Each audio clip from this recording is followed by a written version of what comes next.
एक समय सूर्य, चंद्रमा, मंगल, बुध, बृहस्पति, शुक्र, शनि, राहु और केतु इन ग्रहों में झगड़ा हो गया कि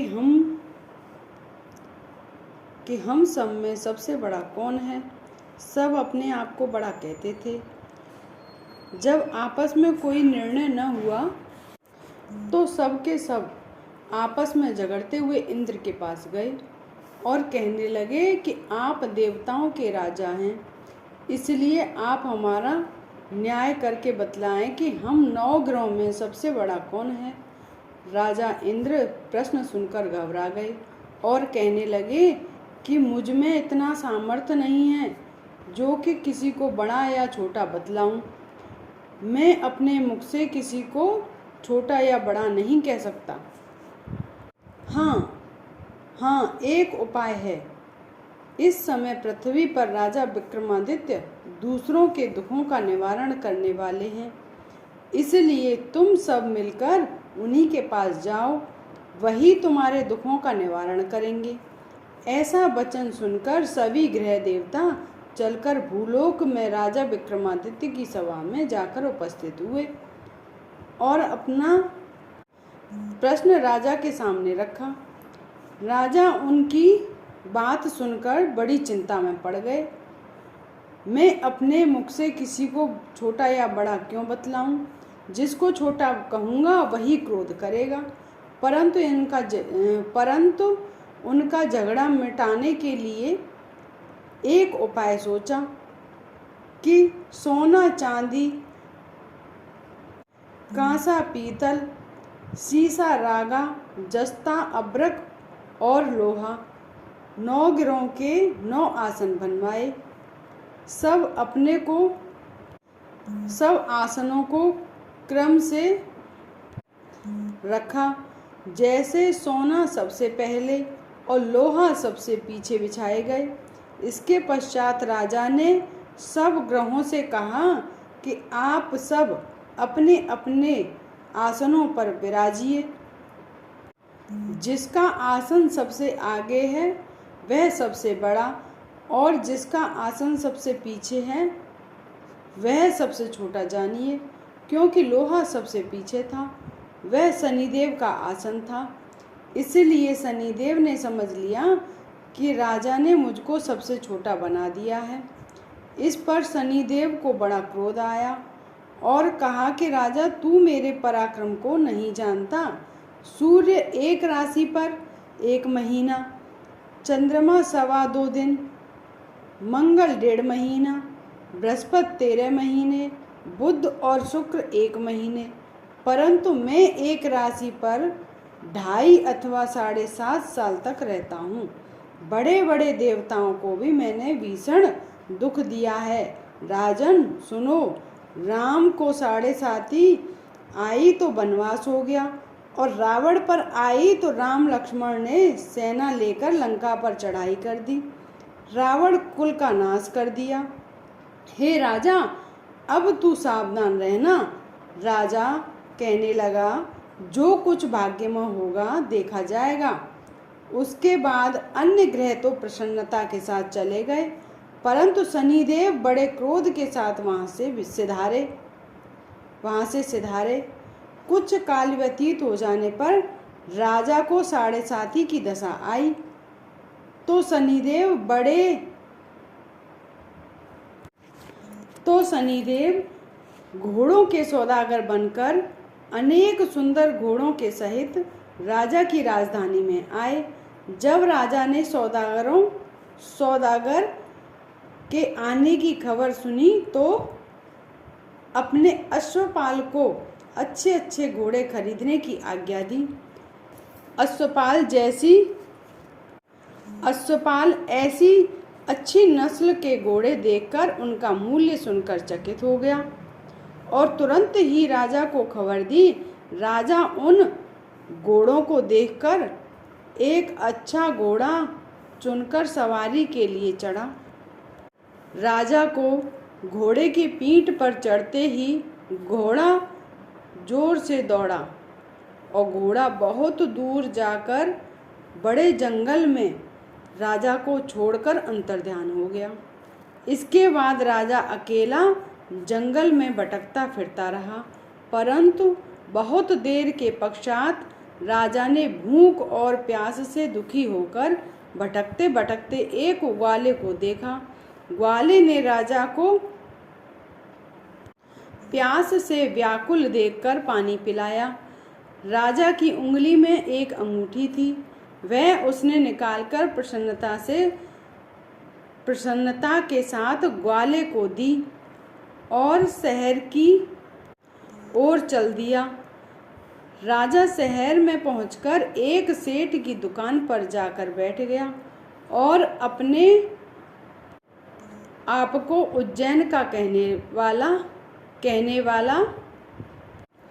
अपने आप को उज्जैन का रहने वाला तथा अपना नाम भीका बतलाया। सेठ ने उसको एक कुलीन मनुष्य समझकर जल पिलाया। भाग्यवश उस दिन सेठ की दुकान पर बिक्री बहुत अधिक हुई। तब सेठ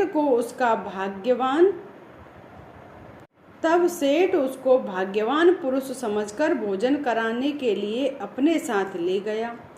भोजन करते समय राजा ने आश्चर्य की बात देखी कि खूंटी पर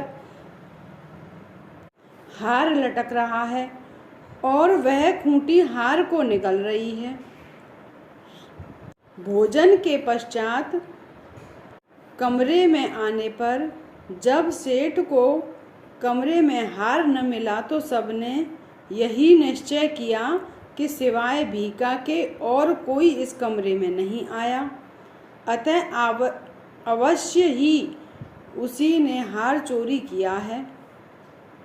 परंतु भीका ने कहा, हार मैंने नहीं लिया है।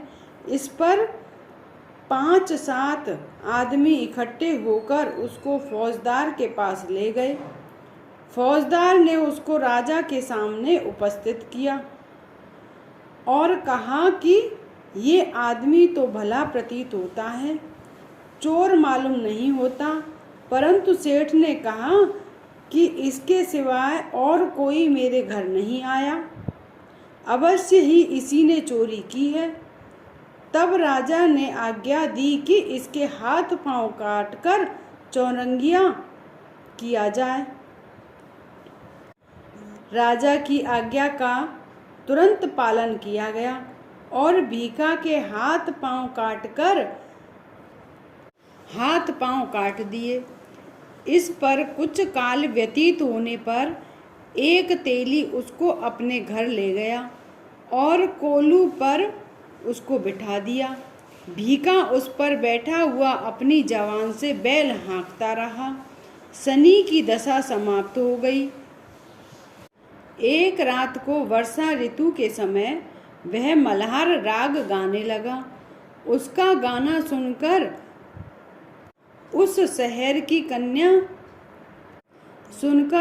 शहर के राजा की कन्या उस राग पर मोहित हो गई और दासी को खबर लाने के लिए भेजा कि शहर में कौन गा रहा था। दासी सवेरे शहर में फिरती फिरती क्या देखती है कि तेली के घर एक चौरंगिया राग गा रहा था। दासी ने महल में आकर राजकुमारी को सब वृत्तांत सुना दिया। बस उसी क्षण राजकुमारी ने अपने मन में यह प्रण कर लिया कि चाहे कुछ हो जाए, मुझे इस चौरंगिया के साथ विवाह करना है। प्रातः काल होते ही जब दासी ने राजकुमारी को जगाना चाहा तो तब राजकुमारी ने उसी क्षण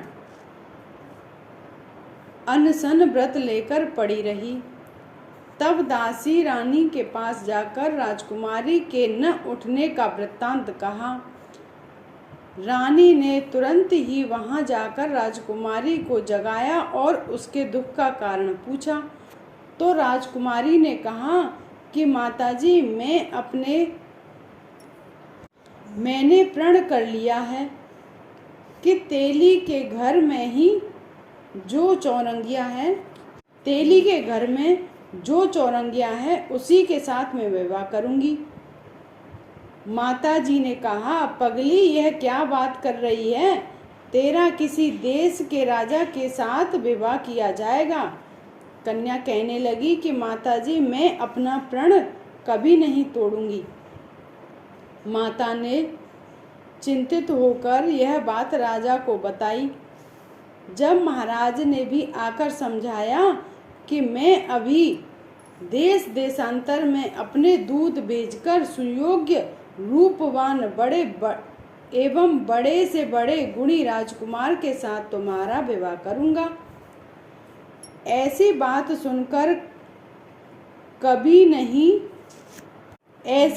तुमको कभी नहीं विचारनी चाहिए। कन्या ने कहा, पिताजी मैं अपने प्राण त्याग दूंगी, परंतु दूसरे से विवाह नहीं करूंगी। इतना सुनकर राजा ने क्रोध से कहा, यदि तेरे भाग्य में ऐसा लिखा है तो जैसी तेरी इच्छा हो वैसे ही कर। राजा ने तेली को बुलाकर कहा कि तेरे घर में जो चौरंगिया है उसके साथ मैं अपनी कन्या का विवाह करना चाहता हूँ। तेली ने कहा कि यह कैसे हो सकता है? कहाँ आप हमारे राजा और कहाँ मैं नीच तेली। परंतु राजा ने कहा कि भाग्य लिखे को कोई टाल नहीं सकता। अपने घर जाकर विवाह की तैयारी करो। राजा ने उसी क्षण तोरण और बंदरवान लगवाकर अपनी राजकुमारी का विवाह चौरंगिया विक्रमादित्य के साथ कर दिया। रात्रि को जब विक्रमादित्य और राजकुमारी महल में सोए हुए थे तो आधी रात के समय शनिदेव ने विक्रमादित्य को स्वप्न दिया कि राजा कहो, मुझको छोटा बतलाकर तुमने कितना दुख उठाया। राजा ने क्षमा मांगी। शनिदेव ने प्रसन्न होकर विक्रमादित्य को हाथ पैर दिए। तब राजा ने कहा, महाराज मेरी प्रार्थना स्वीकार करें कि जैसा दुख आपने मुझे दिया है कि ऐसा और किसी को ना दें। शनिदेव ने कहा कि तुम्हारी यह प्रार्थना स्वीकार है। जो मनुष्य मेरी कथा सुनेगा या कहेगा उसको मेरी दशा में कभी किसी प्रकार का कोई दुख नहीं होगा, और जो नित्य ही मेरा ध्यान करेगा या चींटियों को आटा डालेगा उसके सब मनोरथ पूर्ण होंगे। इतना कहकर शनिदेव अपने धाम चले गए। राजकुमारी की आंख खुली और उसने राजा के हाथ पांव देखे तो उसे बड़ा आश्चर्य हुआ। उसको देखकर राजा ने अपना समस्त हाल सुनाया कि मैं उज्जैन का राजा विक्रमादित्य हूँ। यह बात सुनकर राजकुमारी अत्यंत प्रसन्न हुई। प्रातःकाल राजकुमारी ने उसकी सखियों ने पूछा तो उसने अपने पति का समस्त वृत्तांत कह सुनाया। तब सबने प्रसन्नता प्रकट की और कहा कि हे ईश्वर, ईश्वर ने आपकी मनोकामना पूर्ण कर दी है। जब सेठ ने यह सुना तो वह विक्रमादित्य के पास आया और राजा विक्रमादित्य के पैरों पर गिरकर क्षमा मांगने लगा कि आप पर मैंने चोरी का झूठा आरोप लगाया, अतः आप मुझको जो चाहें दंड दें। राजा ने कहा, मुझ पर शनिदेव का कोप था, इसी कारण यह सब दुख मुझको प्राप्त हुआ। इसमें तुम्हारा कोई दोष नहीं। तुम अपने घर जाकर अपना कार्य करो। सेठ बोला कि मुझे तभी शांति मिलेगी जब आप मेरे घर चलकर प्रीतपूर्वक भोजन करेंगे। राजा ने कहा, जैसी आपकी मर्जी। सेठ ने अपने घर जाकर अनेक प्रकार के सुंदर भोजन बनवाए और राजा विक्रमादित्य को प्रीत भोज दिया। जिस समय भोजन कर रहे थे, एक अत्यंत आश्चर्य की बात सबको दिखाई दी कि जो खूंटी पहले हार निगल रही थी, वह अब हार उगल रही है। जब भोजन समाप्त हुआ तो सेठ ने हाथ जोड़कर उसी की बहुत सी मोहरें राजा को भेंट की और कहा कि मेरे श्रीकंवरी नामक कन्या है, कि मेरी श्रीकंवरी नामक की कन्या है, उसका परिग्रहण आप करें। इसके बाद सेठ ने अपनी कन्या का विवाह राजा के साथ कर दिया और बहुत सा दान दहेज दिया। इस प्रकार कुछ दिनों तक वहाँ निवास करने के पश्चात विक्रमादित्य ने शहर के राजा से कहा कि अब मेरी उज्जैन जाने की इच्छा है। फिर कुछ दिन बाद विदा लेकर राजकुमारी मनभावनी, सेठ की कन्या श्रीकंवरी तथा अनेक दास दासियों सहित रथ और पालकियों सहित विक्रमादित्य उज्जैन की तरफ चले। जब शहर के निकट पहुँचे और पुरवासियों ने राजा के आने का संवाद सुना तो समस्त उज्जैन की प्रजा अगवानी के लिए आई। तब बड़ी प्रसन्नता से राजा अपने महल में पधारे। सारे शहर में बड़ा भारी महोत्सव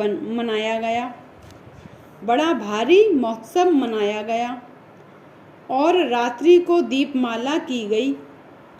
दूसरे दिन राजा ने घोषणा कराई कि शनि देवता सब ग्रहों में सर्वोपरि हैं। मैंने इनको छोटा बतलाया, इसी से मुझको यह दुख प्राप्त हुआ। इस कारण सारे शहर में सदा शनिदेव की पूजा और कथा होने लगी। राजा और प्रजा अनेक प्रकार के सुख भोगती रही। जो कोई शनिदेव की इस कथा को पढ़ता है या सुनता है, शनिदेव की कृपा से उसके सब दुख दूर हो जाते हैं। शनिदेव की कथा को व्रत के दिन अवश्य पढ़ना चाहिए। बोलिए शनिदेव महाराज की जय।